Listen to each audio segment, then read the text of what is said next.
Annika Langvad, the dominant force in the cross-country short track World Cup, was determined to make it 5 wins out of 6 races and was trying to close the gap to the overall leader, Jolanda Neff.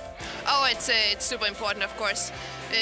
I'm pretty safe for my second place in the overall. I mean, there's no way I can lose it now, so there's only one target, and that is to go for the win. For the first 4 laps, Switzerland's Jolanda Neff was always on the back wheel of her biggest rival for the overall, but she couldn't keep the speed throughout the whole race. It was extremely hard, yes. It was full-on racing, and I don't feel yet that short track is really my favorite discipline. I feel I'm more made for cross country, so yeah, I really did what I could tonight, and it was extremely hard race. Also, Hungarian rider Barbara Benko had the edge over Jolanda Neff on the last lap and showed another strong performance in cross-country short-track racing. I really like this new format, and I think it makes the race interesting, and it's good to have 2 days racing at the weekend. Physically, it was a hard course, and the rain made it really slippery, so it was also technical. Fortunately, I had a good start, so it was important. But the format clearly belongs to Denmark's Annika Langvad. She pulled ahead in the penultimate lap and was uncatchable. The 34-year-old was in a league of her own throughout the whole short track year. Now I got 5 out of 6 wins. It's crazy. I mean, if you had told me like 1 year ago when I first heard about the new format, I wouldn't have believed you. So my second place is secured anyway, and I went into this weekend with a feeling, okay, you know, I have nothing to lose. I'm just here to race my heart out on Sunday, and that's what I'm gonna do. Barbara Benko landed her best ever short track result, and there was another strong fight from Alessandra Keller, who came in 4th and now sits in 3rd place in the overall.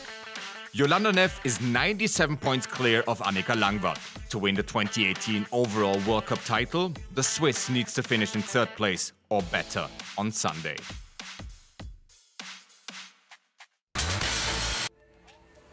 A wet and cold Bresse evening. Seemingly the perfect setting for a cyclocross expert like Mathieu van der Poel. It's not that slippery, but the conditions are good for racing, yeah. Heading into the last short track of the year, one blemish remained on Olympic, world and reigning overall champ Nino Schurter's resume, getting that elusive first short track win.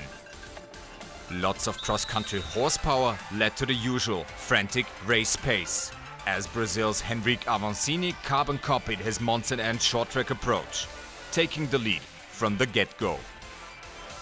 I just tried to hurt the guys little by little, you know, lap by lap, and I was squeezing consistency. However, this time he had to relinquish the lead on lap 5 of 7, as local hero Maxime Marot initiated an attack on the long start-finish straight.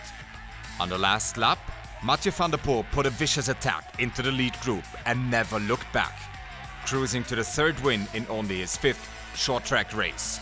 I think everyone was just waiting for the final lap to put their final attack in. I came away strongest. Perhaps more importantly, the Dutchman took another step towards securing 2nd place in the overall World Cup. Lars Forster edged Henrique Avancini in the race for 2nd, with the Brazilian rounding out the top 3. On final lap it was a bit too much to me, especially when Van der Poel made the move. I had to control myself, because if I tried to follow him that way, I would probably explode. A crash in the last turn kept Nino Schurter from getting onto the podium as he finished his short track season in 6th place. Belgium's Jens Schermans recorded his best ever short track result with a 5th. Bresse saw 8 different nations inside the top 10. In the fight for 2nd in the overall, Mathieu van der Poel extended his lead on Henrique Avancini by 45 points. With 250 points on offer in Sunday's cross-country Olympic race, the battle for 2nd is far from over. A wet and cold Bresse evening. Seemingly the perfect setting for a cyclocross expert like Mathieu van der Poel. It's not that slippery, but the conditions are good for racing, yeah. Heading into the last short track of the year, one blemish remained on Olympic.